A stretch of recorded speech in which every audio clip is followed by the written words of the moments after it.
friends, welcome back to this channel. My name is Stacy here with Stacy Makes, and thank you for being here. I will apologize in advance if I do not seem super upbeat and super excited, because while I am excited and incredibly blown away by such a great market, I am exhausted. So just apologize if my mood kind of drifts off a little bit because I am tired. But I did want to film this video while it was very fresh in my mind so that you could get I can get all those details out of my brain before they get replaced by something else that I'm sure they will. So I have, I don't know, about 10 minutes maybe of footage from pre-market to breakdown of the market last night. I will tell you a little bit about this market and then show you all of that footage, and then we will break down what sold, the best sellers, how much I made, and all of that fun stuff, and whether I do this market again. So this market was called the Hobnob Market, and it was in Springfield, Illinois, which is the 3-hour drive for us. We live southeast of Springfield. It's quite the haul to get up there. We went, it's Friday night from 4 to 8, so it's 4 hours Friday night, and then it is Saturday from 9 to 4, so it's another 7 hours on Saturday, so 11 hours total. And then so we had to take off work on Friday, and we drove down Friday, got there around noon, since we stopped and we ate lunch and everything before we went to go set up, because we figured by the time we got set up and done, got a chance to walk around maybe really quick before 4, we would probably not get a chance while there to try to eat lunch. The food trucks weren't really open until that night, so we ate before we went to set up so that we were prepared for that. And then we stayed at a hotel up there. We split it with a friend, which you'll see her booth in the clips. She makes jewelry out of spoons, silverware, and things. It's really neat. And then we split a hotel room to save a little bit of money, and then we had the market all day Saturday, and then we drove home last night. Got home around a little after 9. Unloaded everything, although I did not really want to. I really wanted to save it for this morning, but I thought, I am not yet sore anyway. I bet I will wake up sore tomorrow. But I was tired, but we went ahead and got it all unloaded. It was raining when we were loading up, so I thought this stuff it's got a little damp. I wanted to make sure that it had a chance to dry out and not sit in my car overnight. So we got all that done, got everything in the house. It's still a little bit of a mess. Some of my inventory is just laying all over my kitchen table out there, and some of the empty bags are in here. So, but it is done.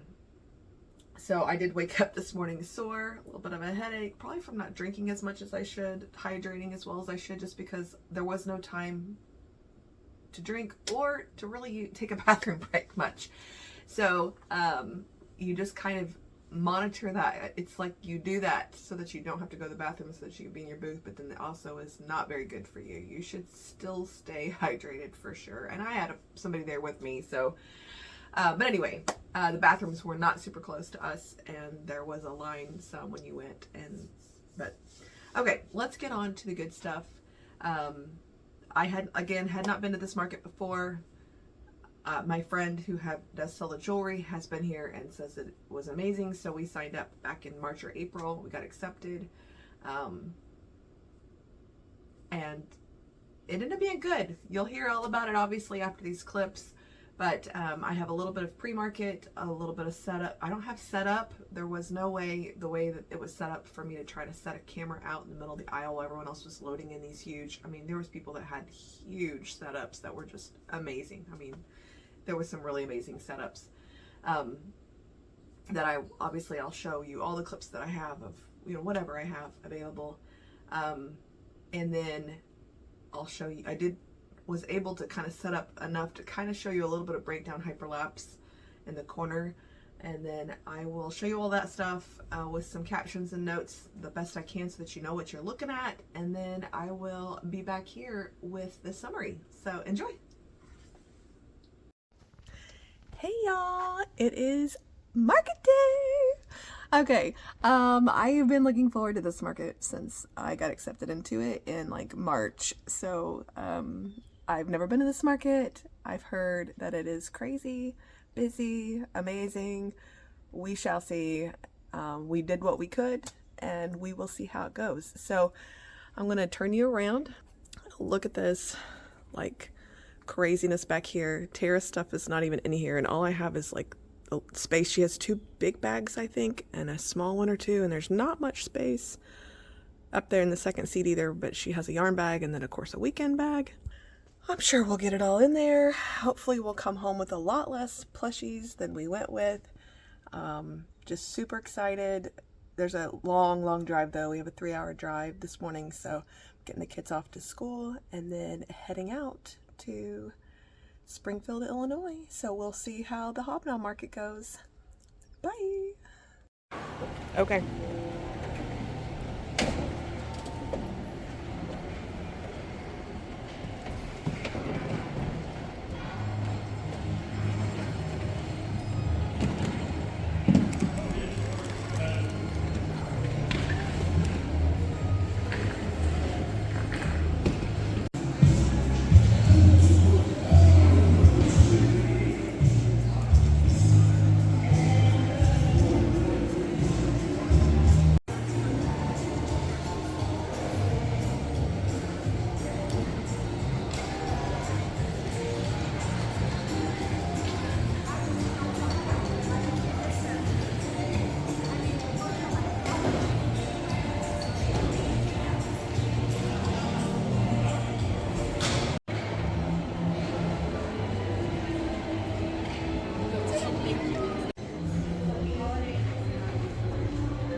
Almost ready.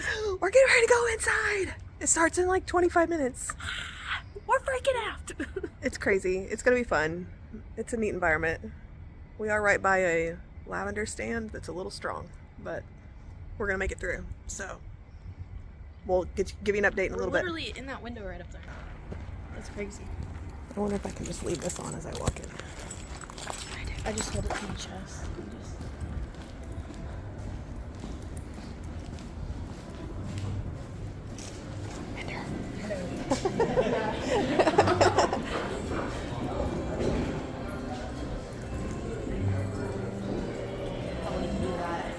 So bad. I could tell you were waiting for the moment. I was. If the sweet tea door's open, I'm running. Is it open? It's open. Okay, you need cash? I do need to grab cash. Here. You would literally have cash. You want unsweet? 3 or 4 sponges? Yeah. Okay. The large one. The largest one. Huh? Yeah, whatever the largest one is.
friends, day 2 is getting ready to start. Sorry I have not been very good at updating you guys what's going on here, but I'm tired, exhausted. It was a long day yesterday and get ready to be a long day today, and I did not sleep super well, so we'll see what the day brings, and hopefully it's a good one. So they just opened the doors and everybody's coming in, and it's freezing in here. I'm so glad the fans are not on, but I will check in after if nothing else. So we'll talk to you in a little bit. Bye.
Okay, so hopefully in there you got to see all of the crazy. It was absolutely an amazing weekend. It was the neatest venue ever in the Illinois State Fairgrounds in the Expo building, which is a very old historic building.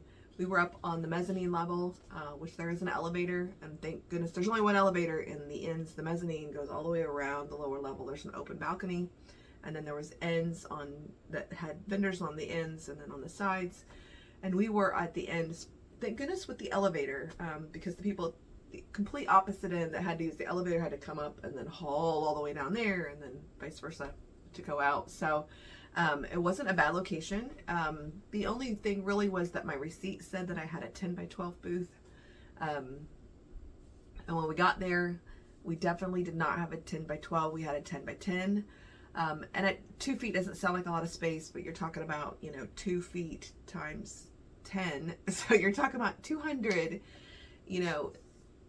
or 20, sorry, not 200, 20 square feet of space that you thought you might have, which we brought all 6 of our bookshelves that stack that make 3 total. We brought both of our white ladder stands, and we actually brought all 3 tables because we thought we were going to have that extra 2 feet. So we got it all up there before we really realized that this space is 10 by 10. Tara measured it with her Apple phone, the little depth finder. I don't know what it's called, but anyway, she measured it and I walked it off and I'm like, yeah, this is 10 by 10. The people next to us on one side had the same size booth as we did, and when they got there they said the same thing. They thought it was going to be 12 wide and 10 deep. And then they were like, oh no, it's 12 deep. And I'm like, no, measure again. It's only 10 deep. You don't even have 12. So, which here, there, wherever, I know that the larger spaces upstairs were 10 by 20s, which makes sense that maybe my booth really was only designed to be a 10 by 10, but for some reason they didn't change something on the form. And when it sent me the receipt, it said 12. I'm not sure if when I signed up and hit the button and paid, if I thought I was getting 12 or not, but it was so long ago that I went back to my receipt and that's what I went by for my booth size. So we hauled all of that up there, and then we were like, okay, we have to completely rethink what I was going to do here, because I was going to kind of make a big like a larger U shape, with kind of something in the middle, even where it was kind of something kind of in the island of it, in the front island of it. And I'm like, there's no way we can do that. We're barely going to have space between the tables that we had to create a checkout place for and these bookshelves to like get us back in there. We were going to put the bookshelves all on the back wall, and I'm like, nope, we can't really do that now. And we could have, but the majority of our cheap product and the mass of our product is back there, and I just did not want to trap people back there and then people come by and not want to come in because it was so busy. So we just had to make some calls about the way we set it up, and that's just something that happens when you go to a market that you've never been to before. And even if it's one you've been to, but you get a different booth space, you know, sometimes you get lucky and you get a corner, or sometimes you go and you get a booth that somehow is accessible from more sides than you thought, so you have to kind of rethink it. So it's better to have more stuff in your vehicle and to set up and have to put some of it away than to get there and realize that you have a corner or you have extra space and then you don't have anything to fill it. So the other side of us, the booth, the windows, there was a long thing of windows on the end of that building, and they went out probably about 4 feet. So the booth next to us got 10 wide, and they got that extra 4 feet. So they probably got more of like a 10 by 14. But it was kind of dark back in that area. So if you didn't have a light of some kind to really highlight or shine on your product, you probably would have had a hard time, seeing anything that was back there. So they kept most of their product up towards the front of their booth where there was more light, and they had their checkout kind of back there in the backer part where it was darker. But anyway, so that was the only thing really to, not really complain about, but it was just an adjustment that we had to make when we got there. We were very lucky to have been able to park and unload right by a door. The elevator was right where we needed it. When we got there, the elevator was not super busy, which was amazing. So we loaded everything. I had bought a wagon, which was nice because that wagon held all 6 of the bookshelves, because usually when we go to one, we take 3 or 4, and we just muscle them. You can only carry one at a time. They're so awkward. And so you're unloading and carrying one to your space one at a time. And so I bought this massive wagon with this idea, and I bought a big rolly plastic tote that I was able to put a lot of the heavier things in that I had in a market bag. But I thought having to hold it and carry it, I didn't know how long we were gonna have to walk, and even going up in an elevator, holding it on your arm. So I thought, well, if we can get something that rolls and put all that heavy stuff in. So all of our tablecloths, our baskets, our signs, I'm trying to think what else was in there. The garlands I ended up putting up, all of the bags, the checkout stuff was all inside of there. The pipes were in there, the little clips were in there. So anyway, we were able to stick a lot of stuff into that thing as well and roll it in and out of the elevator, which ended up being super handy. So let's get though to the good stuff. We got all set up. There was some stuff that we kept under our tables for day one. Not much. It was mostly the duplicates of things that was already out, and we're like, we'll just keep it under the table, and if for some reason somebody asks about that, or it sells out, we'll get it back out. And then I had my son's girlfriend's things. I'm not sure how much total inventory that she sent with us, but with the idea, and she knew that this is what we were going to do, but with the idea that once we sold out of everything, of like, let's say if we sold all out of turtles or all out of $8 things or whatever, that we would start filling in those gaps on day 2, especially with her things. So we were able to use her things, and she got to make some money and didn't even have to go, which was nice. So I don't feel like it took away from stuff that we would have sold, because we really didn't set out those types of things until we got to the point where we didn't have any of those types of things out. So it was just a benefit for her and to keep, to keep our booth full. So day 1, the first 30 minutes of day 1, which you saw the video of the people waiting. It was early bird day. They had to pay more to get in. And then once you got in Friday night, you could come back on Saturday if you wanted. But people were like lined up. There was 2 entrances, and there was like people in the gated area, it's like roped off area inside, like waiting for those to be open.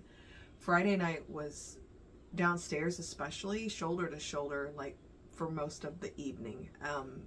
It was the busiest Friday night. I mean, it was just crazy. Like, in my brain anyway, it was just such a hard thing to imagine that many people coming in. And so, but the first 30 minutes, it took people a while because the entrances we were on the west side of the building and the entrances were on the north and on the east. So it took people a while to get all the way through the downstairs and or to the elevator or stairs and get themselves upstairs.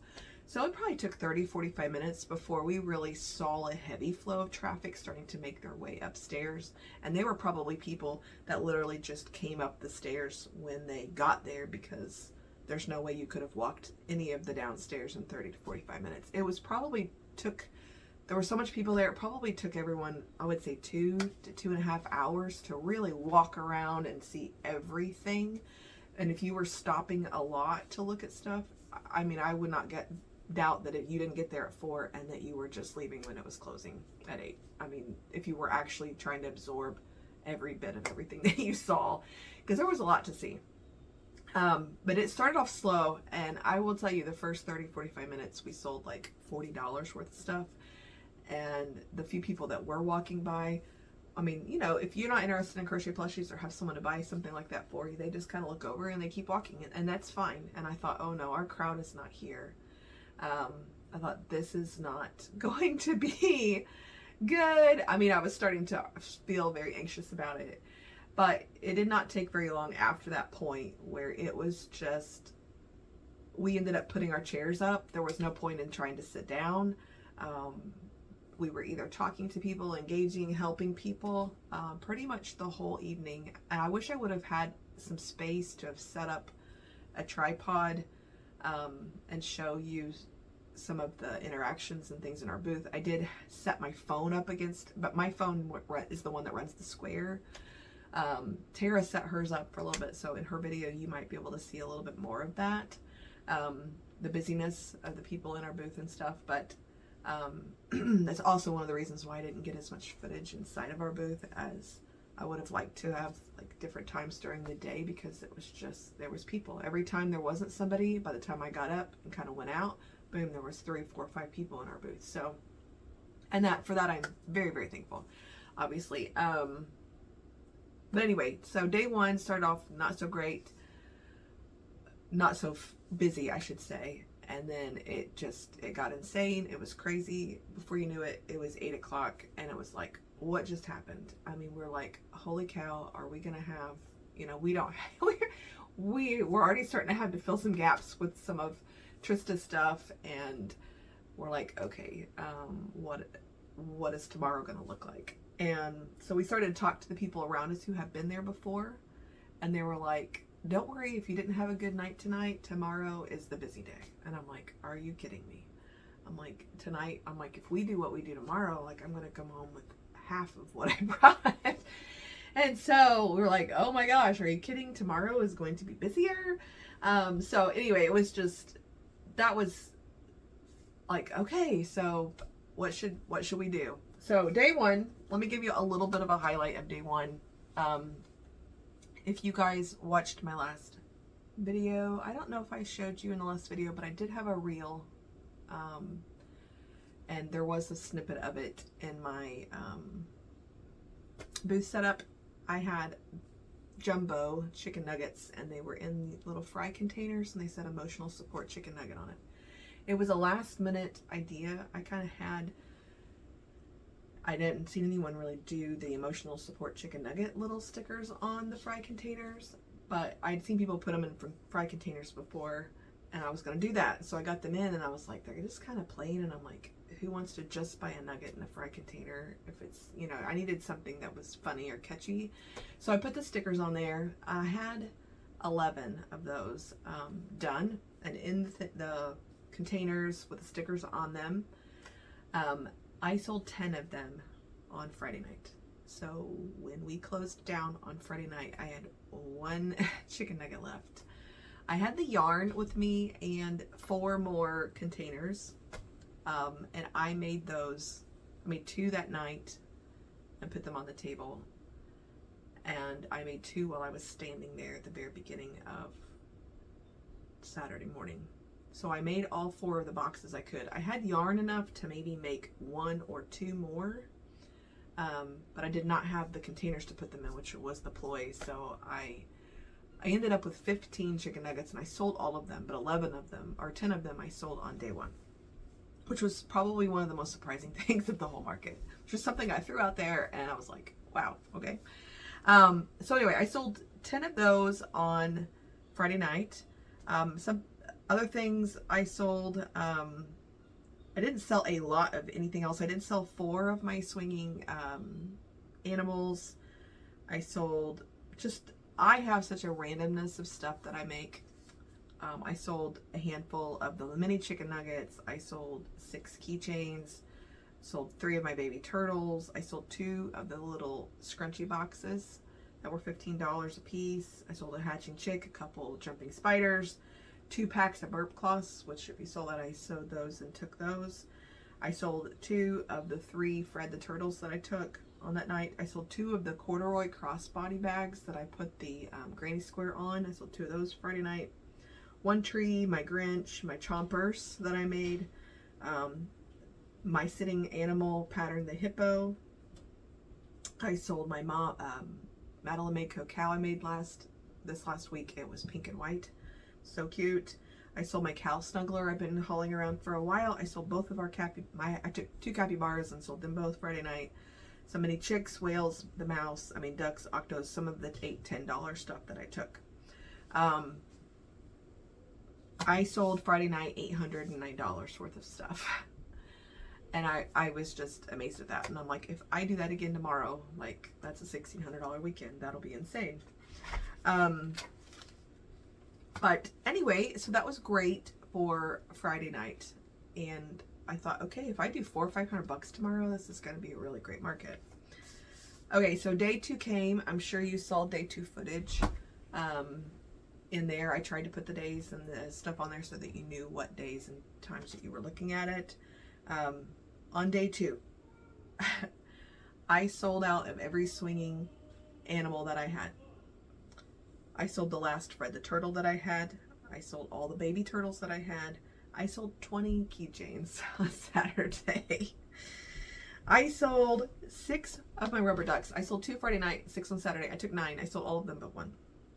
I sold every little mini $10 cat I had. I didn't make more of those because I wasn't going to make more because Tara was going to make the little mini kitties for 12, and so I thought I'm not going to make any more, but I had 3 and I sold all 3 of those. Obviously I sold the other 5 chicken nuggets, emotional support chicken nuggets. I sold 1 of my skunks. I sold 5 of my jumping spiders. I sold 4 of the little mini chickens, both my sloths. I had 3 little chubby mallards. I think I sold every one of my chubby mallards that I made that were little. I may have 1 left. I need to do some inventory. I sold my big, I sold my sitting cow pattern, Betty. I only had 1 of her. I sold my big raccoon I've been hauling around for a couple shows. That was nice. I sold a handful of $5 stingrays. I sold my mama made, or my Madeline Mako elephant that I had. I sold 2 more of my corduroy crossbody bags. I only had 4. I sold all of the corduroy versions of those crossbody bags, and I sold 1 of the belt bag style. So I did pretty good with those. Would I have sold more if I took more? I don't know. It was kind of hard to tell I sold some $8 whales. I sold a Madeline Mako frog that's like a standing frog. Another hatching chick. I sold 2 of my brontosauruses, the littler ones from Savagely Stitched Co. I took 3. I sold 2 of those. More 10, 8, $5 random items. Fish, rats, dinos, octos, mouse, turtles, hippos, gecko. Tara had taken 11 snakes. Sorry if I'm ruining this for Tara, but she took 11 snakes and sold all of them. And on Saturday, after I made all the nuggets that I could make, I made 2 snakes while I was standing there, because once you get the head part done, it's just like rows. I'm like, I can just keep doing these while people are, and I put a snake out and I sold it. Like, Tara went to the restroom, I finished the snake, set it out, and I sold it before Tara got back from the restroom. So I started making a second snake from memory because I didn't have the pattern, it was on her phone. And then I set it out, and it was still in probably my mostly end of day video for day 2, but it sold before we tore down. So I sold both of the $12 snakes that I made. It was just a random weird thing that we sold. I sold a couple of the jellyfish I've been carrying around for a while. I think I ended up just bringing one home. I made those jumbo cardinals. They were so cute. They kind of look like Angry Birds. So there's a college up that way that Cardinals is their mascot. We have the St. Louis Cardinals around here, and the Cardinals is our state bird. So I did sell 3 of the 4 Cardinals that I took. I sold my sitting Gordon. I sold all of my sitting animals except for my 2 lambs, and I had 1 tiny Gordon left from when I was still finalizing the pattern at the very beginning. It's pretty good. I sold 2 of my large trees. My belt bag, my Parker the pig. I only had 1 Parker. That's my sitting animal too. I sold him, her, him, whatever. So my sellouts were all the emotional support chicken nuggets, all the swinging animals sold. Like, they were gone. I think there was maybe 2 in the video of the last hour, and they sold. And then a lady came by and was like, "Are you all out of those?" And she's like, "My daughter wanted one." And I'm like, "Yes, I'm so sorry."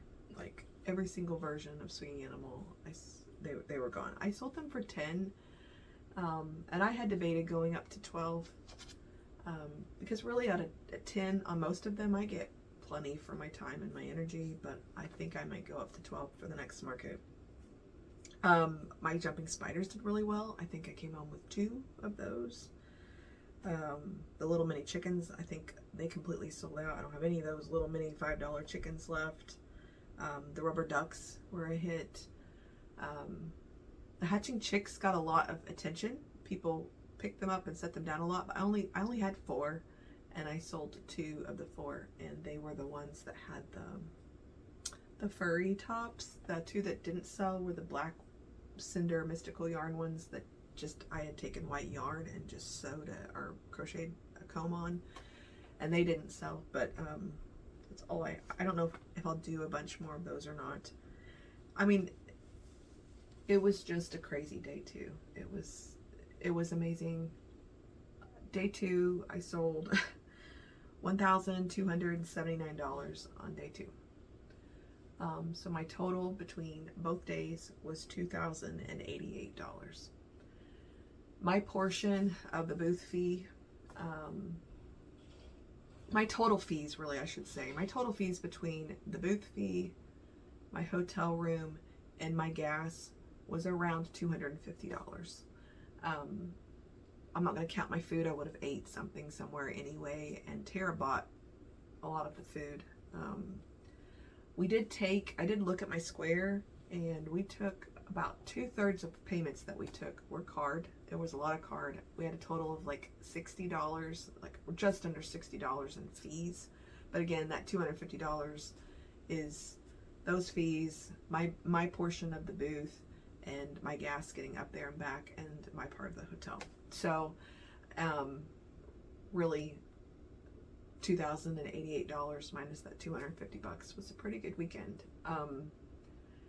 I think that had I had more things, I would have sold more things. I mean, I think people that came in the booth at the end, there was people that came in on day 2 looking for some of the stuff that was completely sold out and didn't buy anything, or were looking for a specific animal, and I had it on day 1, but I didn't have any left on day 2. I mean, it was just insane. You'll have to hear about Tara's experience as far as the stuff that she had that sold out as well. I mean, again, it was one of those markets, and we didn't really know this. We were kind of going with this mentality that if you don't have it, you can't sell it. But it was just one of those markets where if there were some things that if you would have just had more of them, you would have sold them. I mean, it was crazy. I mean, best market that I have had to date for sure. Will I go back? Yes, I do believe I will go back next year if given the opportunity. I think what they do is they release an email to the people who came the year before saying bookings are open, and so you don't just get guaranteed your spot back. It gets posted, the date, the prices, all that stuff gets posted, and then you get a link ahead of time, I believe is how it happens, and you get a chance to go in and book a spot. We were obviously not part of that pre-sale of booths the last time, and I probably signed up a week or two late and got a mezzanine spot, which wasn't horrible. I mean, really, I would not be sad if we got the same exact spot again next year, even though it was upstairs, just because it was upstairs right by the elevator, and there was a little bit more space for people to spread out upstairs than there was downstairs. Was way crowded. The booths were just, you know, way more compact, and the aisles were a little bit skinnier maybe than they are upstairs. Maybe not, but maybe they just felt that way because it was just so tight. But anyway, I definitely will go back again. I think what I won't do is book other small, even local markets close to it, so that I have plenty of time to prep for it and take even more inventory the next year. So I did a little bit of calculating because I did not take a full-on inventory before I left. I tried to do a little calculating because based on, you know, I keep a track of everything that I make that week and I total, and I tell you guys what I made this week. So between an inventory total that I did do about a month ago, and then taking out a show that I did, and then adding in all the stuff that I did make, I have an approximate inventory that I took with me, because there is some stuff that I didn't take. I didn't take my keychain wristlets. I didn't take my carbate clips. I just didn't have enough to really fill the thing, and a very good packaging solution for those, really. So I didn't take those. So minus that, I had $4,178 worth of inventory, but that included my burp cloths, which are not really crocheted plushies, obviously. So crochet inventory, I took $3,674-ish. I did put some stuff in the antique mall between there that I don't have any idea of the value. So I probably had $3,600-ish worth of inventory. If you take out of the $3,674 what I sold in crochet plushies, I only sold 2 sets of burp cloths that whole weekend. So if you take out the crocheted, or just the crochet plushie total I thought I took, and then what I sold in crochet plushies, I think I have $1,622 worth of crochet plushie inventory left to take to the next market, which is in 4 weeks, and is the biggest market up until we did this one. That was the biggest market we did last year, and even all through spring, summer, everything. That show, it's in Evansville, Indiana, at the Castle High School in Newburgh, Indiana. Actually, it's in Newburgh, it's not in Evansville, it's in Newburgh, Indiana. It's put on by the Castle Band, which is a huge band. I actually went to the Rose Parade this last summer. But anyway, it's their band fundraiser, and it's always a great big huge show. It's really nice. So $1,622 is not enough, but I do have 4 weeks. But I feel like I have 4 weeks to make. I sold such a huge variety of all of my big stuff, medium stuff, and I sold a lot of smaller stuff, but like I have a lot of $5 stuff left. Stingrays, octopus. I don't have a lot of 8 and 10 left. And I have no swinging animals, no emotional support chicken nuggets. I mean, my keychain basket is pretty empty, and then I don't have much big stuff left. There just was, I'd have to go through it to see, but I don't have much big stuff left. That $1,622 is a lot of small, I would say, a lot of that is $12 and under, so, which is good. Going into a show like Castle, there's a lot of kids going around because the high school kids come, and they buy a lot of the plushies, and they're not the ones that are usually buying the $20, $30 stuff. Those are the grandparents, the parents, Christmas gifts, that kind of thing. So we'll see. I think I'm just going to make kind of a little bit of like I did the last time, I'm going to make myself a focus list, and also there'll be a part of that focus list that is just kind of whatever I want in the big stuff, because I need to replenish some of those big things. But it doesn't really matter to me. I don't think exactly that I make the same thing I had, because I can make whatever I want in that category, I think, and still be okay. So that's kind of the rundown. I don't know if you guys have any more questions, I did make this week, before I went to the show, I made $363 worth in inventory before I went to the show this last week. Obviously I didn't get a chance to video any of that, and that's included in the inventory total I told you that I took.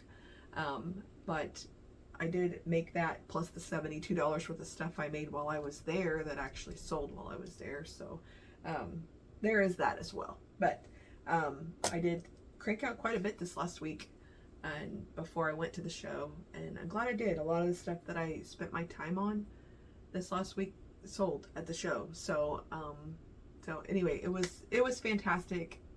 I am very sore. I am very tired. I am very excited for market prepping the next 4 weeks. Obviously, we have the Thanksgiving holiday in there. So we'll have some family things going on and stuff, but I am looking forward to maybe not going so hard. I would love to make $1,000 in inventory before the next show, so I have $2,600, and I think that's totally doable. Some weeks where I make 200, maybe a week where I make 300. I'll still be able to crank out hopefully $1,000 worth of inventory before the next show, so that I have at least $2,600 to take with me to that show. So because you can't sell what you don't take. So appreciate you guys being here. Hopefully you guys found this interesting. And if you have questions about any of our setup, any of the patterns, the show itself, how we handle anything or do anything, just let me know. Remember that these totals are just my totals. That's just what I sold and what I made this weekend. My son's girlfriend Trista, we did sell over $300 worth of her stuff just as pop-in things, which I think she was excited about because she didn't have to do anything and it was just inventory that she had. So and then obviously you'll have to watch Tara's video when she gets it out so that you know how Tara did on her portion of this show as well. And so thank you guys for being here. If you enjoy this kind of content, and oh, before I forget, we did get to meet Logan from Sunny Days Crochet. She has a channel here on YouTube as well. She's so fun. I felt like I met somebody that I already knew. I'd watched some of Logan's videos. I think she has watched some of mine as well. So I just feel like it's just one of those people that you meet where you just feel like, oh, I knew who she was, and I just talked to her like I knew who she was, and that was awesome. It was really fun to meet you, Logan. Thank you so much for coming and stopping by. You probably were coming to shop anyway, so I was just happened to be there. But Logan was the only person that we met the whole weekend that did say anything anyway about knowing who we were, which was always fun. And but anyway, so if you would check out Logan's channel, Sunny Days Crochet, I'll actually put her in the description below and try to link Instagrams of some of the people that I snipped that were there. The Hammered Designs, our friend Teresa, doesn't really have a huge online presence, but I will try to link any social media that she has so she can kind of check out her stuff as well. And okay, so anyway, if you like this type of content, I appreciate you being here. Like this video itself, subscribe to this channel if you don't want to miss a notification of when the next video is available. Thank you, Amy, from my retreat for this amazing Dachshund sweatshirt that she brought to me at the retreat because she knew I got a new Doxy puppy and she loves her Doxies too. And I appreciate that, Amy. Thank you so much. And thank you guys for being here. Have a great week. Happy crocheting, and we'll see you again. Bye, friends.